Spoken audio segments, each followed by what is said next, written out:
بسم اللہ الرحمن الرحیم۔ علماء کرام کے، علماء اہل حق کے خلاف بولنے والے، علماء کرام پر بھونکنے والے، علماء کرام کے متعلق بکواسات کرنے والے کان کھول کر سنیں۔ وہ انجینئر مرزا جو یہ کہتا ہے علماء کے متعلق کہ تمام علماء دجال ہیں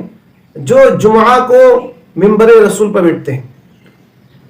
علماء کے متعلق اس نے دجال کا لفظ استعمال کیا۔ اس کے نزدیک تمام علماء دجال ہیں۔ وہ صحافی اپنے آپ کو سمجھتا ہے جس نے 29ویں رمضان کو کھڑے ہو کر یہ کہا کہ مشین الٹی ہے، ان علماء کو پتہ نہیں، 15 علماء دیکھتے رہے، چاند دیکھنے کی کوشش کرتے رہے، اور خدا کی قسم مجھے شرم آتی ہے کہ الٹی مشین کس نے بتایا بھی نہیں۔ اس جاہل صحافی سے میں کہنا چاہتا ہوں کہ آنکھوں کے اندھے، عقل کے اندھے وہ مشین رکھی ہوئی تجھے نظر نہیں آ رہی تھی کہ وہ سیدھی تھی یا الٹی تھی، اور تو علماء پہ بھونکنے لگا، اپنا بغض کا اظہار کرنے لگا، علماء کے خلاف بولنے لگا۔ کان کھول کے سن لے۔ اور وہ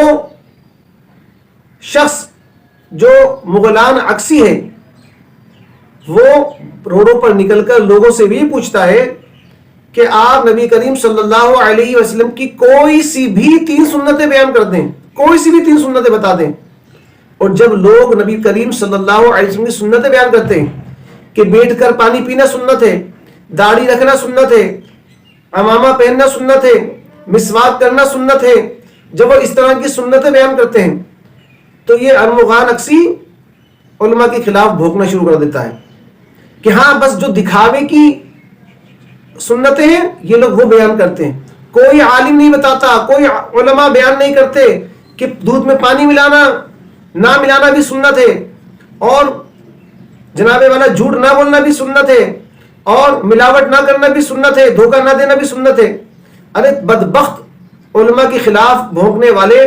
کم از کم یہ تو سوچ کہ تو نے پوچھا کیا تھا کہ نبی کریم صلی اللہ علیہ وسلم کی کوئی سی بھی 3 سنتیں بیان کر دیں۔ تو نے یہ کوئی مخصوص نہیں بتایا کہ کس حوالے سے بیان کرنی ہے، کوئی سی بھی، جب کوئی سی بھی 3 سنتیں بیان کر دی تو نے علماء کے خلاف بھونکنا شروع کر دیا۔ وہ علماء کی شان کیا ہے، علماء کا مقام کیا ہے، علماء کا درجات کیا ہیں، علماء کی عظمت کیا ہے اللہ کے نزدیک، اللہ کے رسول صلی اللہ علیہ وآلہ وسلم کے نزدیک۔ قرآن میں پڑھ، حدیثوں میں پڑھ، جب تم لوگوں کو معلوم ہوگا کہ اللہ تبارک و تعالیٰ کے وہ علماء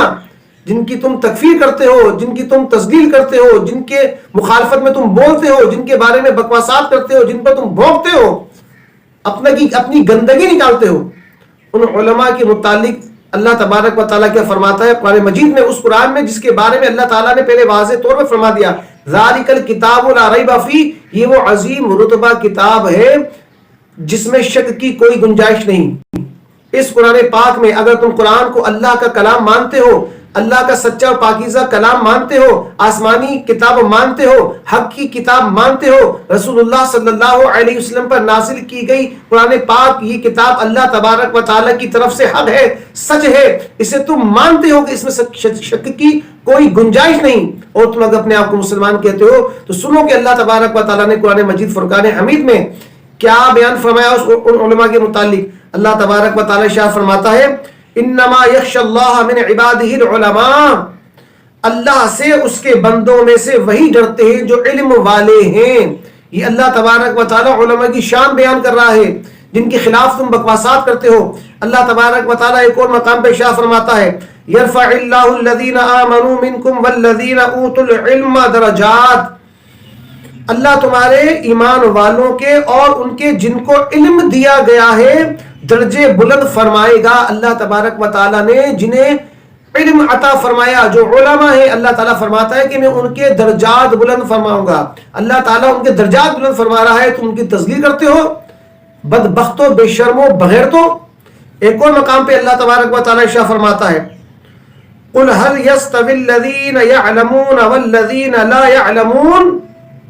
انما یتذکر اولو الالباب، تم فرماؤ کیا برابر ہیں جاننے والے اور انجان، نصیحت تو وہی مانتے ہیں جو عقل والے ہیں. یہاں بھی علم والوں کا ذکر ہو رہا ہے کہ جاہل جو نہیں جانتے اور علماء جو جاننے والے ہیں ان کے متعلق بیان ہوا کہ برابر ہے. فرمایا کہ وہ برابر نہیں ہے، وہ برابر نہیں ہے، بلکہ وہ تو عقل والے ہیں، وہ تو عقل والے ہیں جو افضل ہیں، جن کے ساتھ اللہ تبارک و تعالی نے بھلائی کا ارادہ فرمایا ہے، جنہیں اللہ تبارک و تعالی نے مقام و شان و عظمت عطا فرمائی ہے، وہ علم والے ہیں. اور تم ان علماء کے اوپر، علم والوں کے اوپر بھونکتے ہو، بکواسات کرتے ہو چند ویوز حاصل کرنے کے لیے. تم بڑے عالم و فاضل بنتے ہو، تمہیں ایک مشین کا رکھوا نہیں پتا کہ سیدھی رکھی ہوئی ہے الٹی رکھی ہوئی ہے. علماء کے خلاف تم بھونکتے ہو، تمہارے چہرے داڑھیوں سے دور ہیں، داڑھیاں تم لوگوں نے رکھی نہیں ہیں، کٹوا کے گندی نالیوں میں بہاتے ہو. نفرت تمہیں سنتوں سے اتنی ہے، لوگوں سے پوچھتے ہو کہ سنتیں 3 بیان کر دو، اور پھر علماء کے خلاف بھونکتے ہو جو سنتوں کا 10 لوگوں کو دیتے ہیں، علم کا 10 لوگوں کو دیتے ہیں. یہ قرآن کی بات تھی جو اللہ تبارک و تعالیٰ نے ان کی شان و عظمت بیان کی ہے. اب آؤ تمہیں سناؤ کہ قرآن کے بعد اللہ تبارک و تعالیٰ نے اور نبی کریم صلی اللہ علیہ وسلم نے کیا بیان فرمایا احادیث طیبات میں ان علماء کی شان و عظمت کے بارے میں. کان کھول کر سنو. اللہ تبارک و تعالیٰ فرماتا ہے کہ یا ایھا الذین آمنوا اطیعوا اللہ واطیعوا الرسول واولی الامر منکم، کہ اللہ کا حکم مانو اے ایمان والو، اللہ کا حکم مانو، رسول اللہ صلی اللہ علیہ وسلم کا حکم مانو، اور ان کا جو امر والے کون؟ جو علم والے ہیں، علماء ہیں. علماء کے بارے میں فرمایا گیا کہ ان کا حکم مانو، اللہ کا حکم مانو، رسول کا حکم مانو اور علماء کا حکم مانو. یہ علماء کی شان ہے کہ اللہ تبارک و تعالیٰ ان کے حکم ماننے کا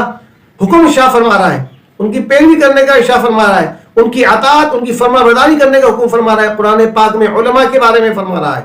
اور تم علماء پہ بھونکتے ہو، علماء کی تذلیل کرتے ہو، علماء کے خلاف باتیں کرتے ہو. ایک اور مقام پر اللہ تبارک و تعالیٰ نے کیا فرمایا؟ مَن یُطِعِ الرَّسُولَ فَقَدْ اَطَاعَ اللَّهَ، اللہ کا، جس نے رسول کا حکم مانا بے شک اس نے اللہ کا حکم مانا.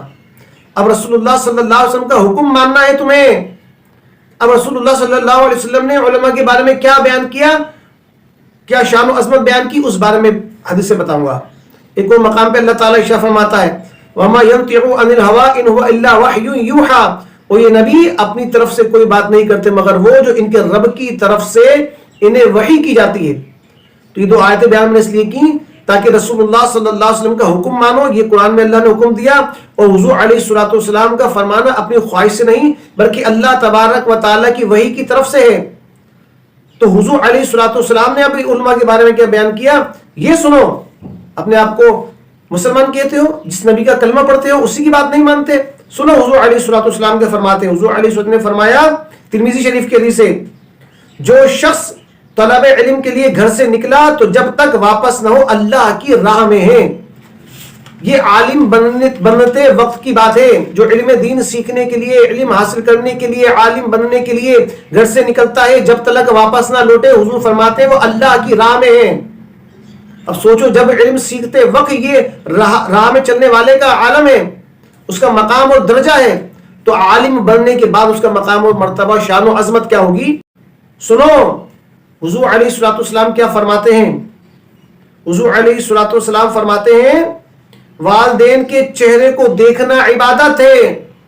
کعبہ شریف پر نظر ڈالنا عبادت ہے،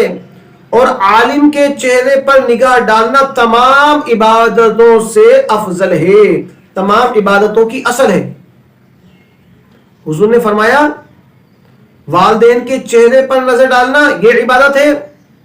حضور علیہ الصلوۃ والسلام نے فرمایا خانہ کعبہ پر نظر کرنا یہ عبادت ہے، اور عالم کے چہرے کی زیارت کرنا، اس کے چہرے کو دیکھنا، اس کے چہرے پہ نظر کرنا تمام عبادتوں کی اصل ہے. اور ان علماء کے بارے میں تم بکواسات کرتے ہو، تمہاری زبانیں کٹ کے نہیں گر جاتی؟ ان علماء کے متعلق بکواسات کرتے ہو جن کے چہرے کی زیارت عبادتوں کی اصل ہے، ان کے متعلق بکواسات کرتے ہو. اور سنو حضور علیہ الصلوۃ والسلام نے علماء کے متعلق کیا بیان فرمایا، اور ان کی شان کیا ہے، ان کا مقام کیا ہے. تمہیں تو شرم آتی ہے ان کو عالم کہتے ہوئے. سنو حضرت نبی کریم صلی اللہ علیہ وسلم نے حضرت عبداللہ ابن مسعود رضی اللہ تعالیٰ عنہ سے فرمایا کہ ابن مسعود تمہارا گھڑی بھر گھڑی بھر کے لیے علم دین کے حلقے درس میں ایسی حالت میں بیٹھنا کہ نہ کوئی قلم چھو اور نہ ایک حرف لکھو تمہارے لیے 1000 غلام آزاد کرنے سے بہتر ہے، اور عالم کے چہرے پر نگاہ ڈالنا خدا کی راہ میں 1000 گھوڑے دینے سے افضل ہے، اور عالم کو سلام کرنا تمہارے حق میں 1000 برس کی عبادت سے بہتر ہے۔ تو عالم کی مجلس میں شرکت کرنا نا، عالم کی مجلس میں شرکت کرنا، حضور علیہ الصلوۃ والسلام نے فرمایا کہ 1000 غلام آزاد کرنے سے بہتر ہے، اور عالم کے چہرے پہ نظر ڈالنا اللہ تبارک و تعالیٰ کی راہ میں 1000 گھوڑے دینے سے افضل ہے، اور عالم کو سلام کرنا تمہارے لیے 1000 سال کی عبادت سے افضل ہے، بہتر ہے۔ جس کا یہ مقام ہے کہ اس کے چہرے کی زیارت کرنا اتنا بڑا ثواب ہے اور اتنا انعام مل رہا ہے، تو خود اس کا مقام و مرتبہ کیا ہوگا، یہ ذرا غور کرو۔ علماء کے خلاف بھونکتے ہو، بکواسات کرتے ہو، اور سنو علماء کے بارے میں حضور علیہ الصلوۃ والسلام نے کیا بیان فرمایا۔ حضور فرماتے ہیں بروز قیامت عالم کی سیاہی، یعنی قلم کی سیاہی جس سے وہ علم کی بات لکھتا ہے، جس سے وہ فتوے دیتا ہے، اس کے متعلق بیان کیا کہ عالم کی سیاہی شہید کے خون سے تولی جائے گی اور اس پہ غالب آ جائے گی۔ اب سوچو کہ عالم کی سیاہی، قلم کی سیاہی شہید کے خون سے تولی جائے گی، اس پہ غالب آ جائے گی، یہ عالم کا شان و مقام و مرتبہ ہے، یہ ہے مقام و مرتبہ۔ ایک حدیث اور سنا رہا ہوں، غور سے سنو، کسی زبردست فضیلت پر ہے یہ حدیث، اور تمہیں شرم آنی چاہیے علماء کے خلاف بھونکتے ہوئے، بکواسات کرتے ہوئے۔ حضرت انس رضی اللہ تعالیٰ عنہ سے مروی ہے کہ سرکار مدینہ صلی اللہ علیہ وآلہ وسلم کا فرمان ہے، عرش کے نیچے مشک و اظفر کا بنا ہوا اللہ عز و جل کا شہر آباد ہے، مشک اظفر کا شہر آباد ہے، اس کے دروازے پر فرشتہ روزانہ اس طرح منادی کرتا ہے، سن لو کہ جس نے عالم کی زیارت کی اس نے انبیاء کرام علیہم الصلوۃ والسلام کی زیارت کی، اور جس نے انبیاء کرام علیہم الصلوۃ والسلام کی زیارت کی اس نے اپنے رب عز و جل کی زیارت کی، اور جس نے اپنے رب عز و جل کی زیارت کی اس کے لیے جنت ہے۔ سنیے حدیث، اللہ تبارک و تعالیٰ کا فرشتہ یہ روزانہ ندا کرتا ہے کہ جس نے عالم کے چہرے کی زیارت، جس نے عالم کی زیارت کی اس نے انبیاء کرام کی زیارت کی، جس نے انبیاء کرام کی زیارت کی اس نے اللہ رب العزت کی زیارت کی، اور جس نے اللہ رب العزت کی زیارت کی اس کے لیے جنت ہے۔ ارے جس عالم کی زیارت انبیاء کی زیارت ہے، بدبختو تم ان کے متعلق بکواسات کرتے ہو، ان کے خلاف بھونکتے ہو، ان کی بات تمہیں بری لگتی ہے، کوئی انہیں دجال کہہ رہا ہے، کوئی کہہ رہا ہے کہ کسی عالم کو پتہ نہیں لگا مشین الٹی ہے سیدھی ہے، شرم آتی ہے، خدا کی قسم شرم آتی ہے۔ شرم تو ہمیں تم پر آتی ہے، تم جیسے نام و نہاد مسلمانوں پر آتی ہے جو داڑیاں منڈاتے ہیں اور یہود و نصارہ جیسی شکلیں بناتے ہیں، علماء کے خلاف بھونکتے ہیں، جن کی شان و عظمت اللہ قرآن میں بیان کرے، جن کی شان و عظمت رسول اللہ صلی اللہ علیہ وآلہ وسلم اپنی زبان ترجمان سے بیان کریں، صحابہ کرام علیہم رضوان جن کی روایات علماء کے متعلق بیان کی گئیں ان کو آگے تک پہنچائیں، ان کے متعلق تم الٹی سیدھی باتیں کرتے ہو، تمہیں شرم آنی چاہیے۔ میں تمام مسلمانوں سے کہوں گا کہ ایسے جو علماء کے خلاف، جو صحیح العقیدہ علماء کے خلاف، عاشقان رسول علماء کے خلاف،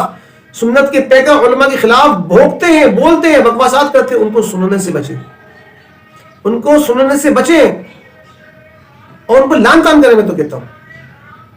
یہ اپنے ایمان کو بھی برباد کرتے ہیں، خطرے میں ڈالتے ہیں، اور دوسرے مسلمانوں کے ایمانوں کو بھی برباد کرتے ہیں، خطرے میں ڈالتے ہیں، لوگوں کے ذہنوں کو علماء کے خلاف بھڑکاتے ہیں، ورگلاتے ہیں۔ اللہ تبارک و تعالی ہمیں علماء کا با ادب رکھے اور علماء کی صحبت اختیار کرنے والا بنائے۔ اللہ تبارک و تعالی ہم سب کا خاتمہ بالخیر ایمان فرمائے۔ بیان میں کوئی غلطی کوتاہی ہو گئی ہو، زبان سے لرزش ہو گئی ہو، اللہ تبارک و تعالی درگزر فرمائے۔ آمین بجاہ نبی الامین صلی اللہ تعالی علیہ وآلہ وسلم۔